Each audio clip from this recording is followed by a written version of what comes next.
What's special about what you've seen from Dom in year two so far? Yeah, I think that what we've seen this summer from Pleta is a guy with his confidence has taken a huge step forward. It should, based on the freshman year that he had last year and what he continued to do. He's a guy that he has terrific hands. He's a great decision maker with the basketball offensively and a great finisher with both hands. Defensively, his consistency of effort has improved immensely, both in protecting the rim and at being at the level of the ball screen. So for me, with him, as candid as it could be, it's we need you on the court, and you've earned the right to be on the court based on what we see every day in the summer. Now it's trying to figure out how we can play, the stretches, longer stretches, because last year I think there was a pattern of when he played longer stretch, there would be fouls or there might be slippage in certain areas, and we want him to be the best version of himself and be at, that optimal play. So ultimately, it's trying to, make sure that his conditioning is the best it can be, and make sure that mentally he has tremendous focus, even if he starts to feel himself to get tired. Because what we're seeing day in and day out is he's an extremely important member of the team. And when he's on the court, we are a better team, no question about it. What type of positional versatility do you feel like he can bring to you guys in his second year with your program? Yeah, I mean, with him and Blake, we have confidence in both those guys' ability to play together. Their strengths are very different in how they impact winning, but we've certainly operated a lot more this summer with he and Blake out there together, and we've liked what we've seen. I think Blake has the versatility defensively to guard, some guards and perimeter players out there.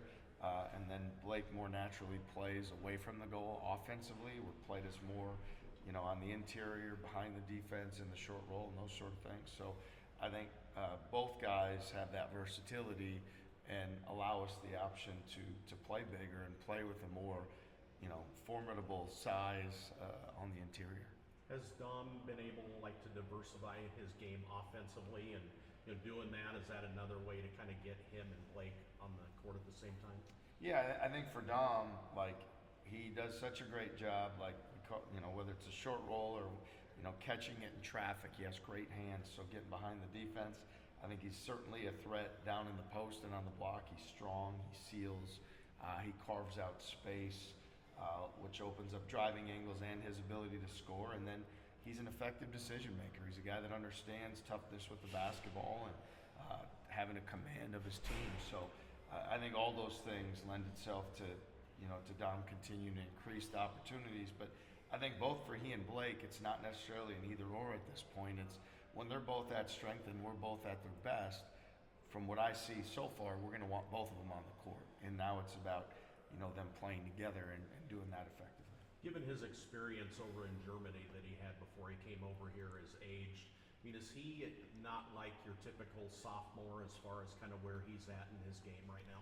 Yeah, he's had a lot more experience, certainly with, both from an age standpoint, the experience he's had playing professionally. More than anything, I think last year was the opportunity for him to adjust to, college basketball in the U.S. and more specifically to our program, and he's done an unbelievable job of doing that. We've seen guys take really big steps forward in year two in our program, and I think he'll certainly do that. And definitely, I think he's ahead of schedule where somebody else who's in their typical sophomore or second year of college would be, based on the experience he's had before and then based on just his mindset and mentality of what's in front of him. Playing those two guys at the same time together 5 or 10 years ago probably wouldn't be something that you'd think about a lot. How has the game changed, or how have your thinking changed where that's something that you want to have that ability to do? Well, you look at the best teams across the country, year in and year out, they have that ability to play big with that physicality on the interior. We ran up against it in the NCAA tournament against Tennessee, play against it within our league, teams like Arizona and Houston and Kansas, and teams that have played a couple bigs. You see Michigan wins the whole thing. They've got a very formidable front line. So I think where you're seeing the difference is people are putting a priority on protecting the paint and the rim. The rebounding is extremely important. And then offensively trying to score points in the paint and seal and get the ball on the inside. I think, the game constantly is changing and evolving, and I think everybody got very set on 5 out and a flow and a way of doing things, and I think you're seeing more teams now go more conventional, especially when you look at the best teams across the country. they're the ones that have the ability to play, those type of front lines, and then also have the ability to play more, small when necessary as well. Do you have to be with the other 3 spots in that scenario, I guess, more judicious of who is with those 2 guys then? I definitely think the combinations matter, right? Depending on, do you need more speed? Do you need more shooting? Do you need more, whatever that is, decision making, whatever those traits are that you need, I think you do have to think about how do lineups and combinations fit together. I don't think it's just, throw random guys out there and hope that it works. So that's something we've worked through this summer, and I feel good about the options that we have when we do play those 2 guys together. But they've done a great job of this summer of gaining the confidence of the, building their confidence, gaining the confidence of the groups, and then demonstrating that we can be really effective when they're out there together. One more for me on that. Could you play Trey at the 3 at that, or is that too much size? No, I think it's in play. I mean, I think Trey's going to play both the 3 and the 4, and regardless, we want Trey to play to his strengths and do what he does well, and not play differently based on the position. Where we see the greatest strength from him from an offensive standpoint is his playmaking ability to get behind the defense. A lot of times that's more as a 4 position because of who's guarding you and the decisions the defense is making.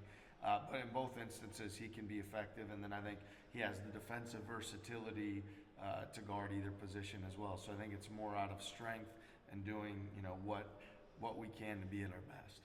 How much work has Pleta put in with his jump shot, and do you think that could be an element for him this season? To me, the thing with Dom, which everybody has to prove to themselves, right, is like, if that shot has such a high gravity to you that it affects your ability to do other things well, then it may not be something we encourage as much, because what we need from him is offensive rebounding, post presence, rim scoring, sealing, rim protection, ball screen coverage. So the things we need from him are different than that shot.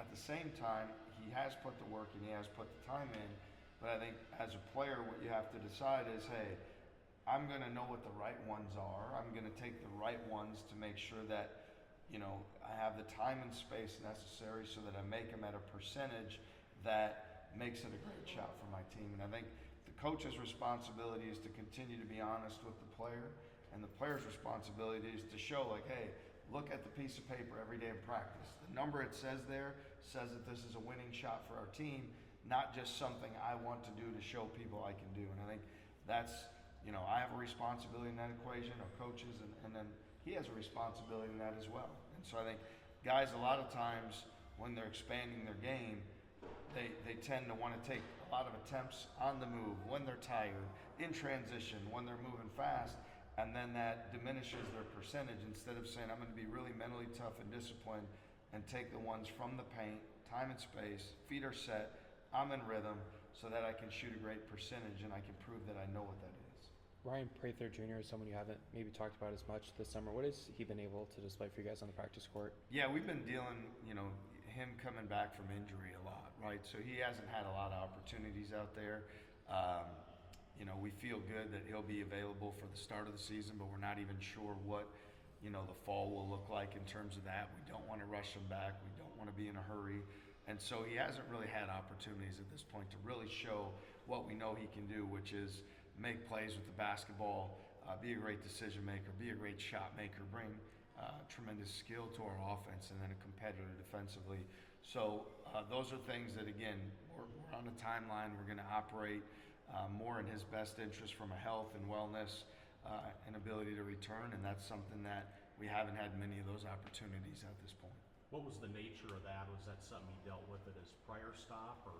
Yeah, no, we knew coming in from Robert Morris that he had, he'd been dealing with some things with his hips, and that was going to be, a process in reintegrating. I think there's playing through like the new feeling of what that feels like. Maybe there's scar tissue, maybe there's all these things, but he's done an unbelievable job every single day of like being totally present, doing what he can do, and then being ready, for anything that he's capable and able to do. So Ryan's a tremendous kid. He's going to have a huge impact on our program this year. His skill and his shooting and his playmaking ability are things that are going to stand out. So we're just excited for him to get healthy and be able to be out there and be the player we know he can be. What will fans appreciate appreciate about Taj Manning when he's on the floor, and how can he positively impact your team? Yeah, Taj is a winner. He's a natural leader. He's somebody that has a competitive spirit, a fight to his personality. He's got the experience playing in this conference where he knows what to expect, especially in Big 12 play. So for us, having somebody that has the experience he's had in this league, we really need the offensive rebounding, the energy plays, the competitive spirit, and similarly to what we talked about Pleta, he has the ability to knock down the three-point shot. And it's also demonstrating the ability to know which the right ones are so that your percentage continues to elevate in that spot. But we need the physicality, we need the rebounding, we need the experience, we need the leadership, we need the interior presence that he can provide, and we're confident he can do that. What were your biggest takeaways from this 8-week process? You know, I think our group, the positives certainly are that, like, the communication, the unity, guys enjoy being together, the times at the meals, team activities, on the court, all the time that we spend together, the guys have really enjoyed being around one another. You can tell they're a very cohesive group. It's not a group with, different cliques and that sort of thing. Competitively, got a lot of guys that really compete out there every possession, offensively and defensively in terms of what we need to do to be successful. And then I think they're a group with a lot of versatility. We've already talked about ability to play big, play small, different lineups and combinations. So I think there's a lot of positives we take from the summer. Now the task at hand for those guys is, after 8 weeks, you go home, you got a couple weeks to let your body kind of bounce back and regroup and have that time at home. I think on our schedule, this is probably, if there is such a time to mentally just kind of get away from it a little bit and allow your body to kind of bounce back, now's the time to do that. And I think everybody understands the standard of the way we do things in our program and how we set that standard every day. And now when they come back in the fall, everybody knows exactly what it is and what it needs to be successful. I know there's a lot that still kind of needs to be sorted through this, but with the ruling on Friday, do you guys have a plan or approach to potentially trying to bring someone back or bring someone in to add to your roster before the season starts? We don't. I mean, we've looked at this thing like if at some point a rule changes, then we'll evaluate it at that point. But at this point, it's a lot of varying opinions and that sort of thing. And so we've just kept our head down and continue to do the work with our team, keep our focus on our team getting better. And if at some point a rule is to change, then we'll evaluate it at that point. But right now, there isn't, from our vantage point, there isn't a lot to evaluate. It's about keeping the focus on the main thing, which the main thing is our team each day in practice and those guys getting better.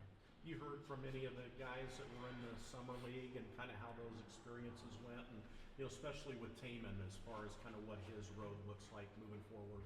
Yeah, I know, like specifically with Taman, he's excited about what's in front of him in Indiana. I think they've certainly shown that he's a priority for them. And obviously, when you go to summer league and they're starting you right away, that's a message of their belief and their confidence in him. So I think now, after he had the setback injury-wise in summer league, he's bouncing back from that and getting himself healthy. But there's nobody that's more competitive and figuring out a way to get their body ready and their mind ready to go out there. And so he has tremendous focus on that in front of him. And I think for the other guys, whether it's Kurt or Keyshawn or Joshua, like all of these experiences are valuable learning tools and opportunities for you to continue to grow and develop. And I think everybody, for all those guys, they've for Keyshawn and Kurt, they've been on two-way deals, or for Joshua, who fortunate to be a first-round pick, those guys have bright futures ahead of them. And I think you can't just look at one experience or opportunity. You have to take it in the totality of how am I learning, how am I growing, how am I developing, and continue to move the needle forward for myself professionally. And I think all those guys are doing a great job of that. And I'm excited to see how things unfold for each of them. With the uncertainty of the ruling on Friday, I guess what does it say about your program and your culture to not bring someone in that could potentially not even be eligible come November? Yeah, I mean, I think at this point, from my understanding, the eligibility rule hasn't changed from the NCAA, right? So the class of 22 is given 4 years to play, and so everybody, has the way to look at it, what's best for their program or how they see right. And, how we look at it is that, we believe in the culture and the things that we're doing and building, and there's also things that we've talked about, recruiting processes with young men in our program, that, you know, those things are important to me, and making sure that we're people that when we say something, that our word means something. And so ultimately, like, you know, it's an ever-changing world, everybody's adapting and all those sort of things. We don't have our head in the sand, and at the same time, you know, we have a belief and a confidence in the way we go about things every single day to continue to make that the best process it can be. And then, like I said, if the rule ever does change, that would be a point in time where you have to at least, you know, evaluate what does that mean or not mean. And until that happens, we're going to keep our focus on our team. Thanks, everyone.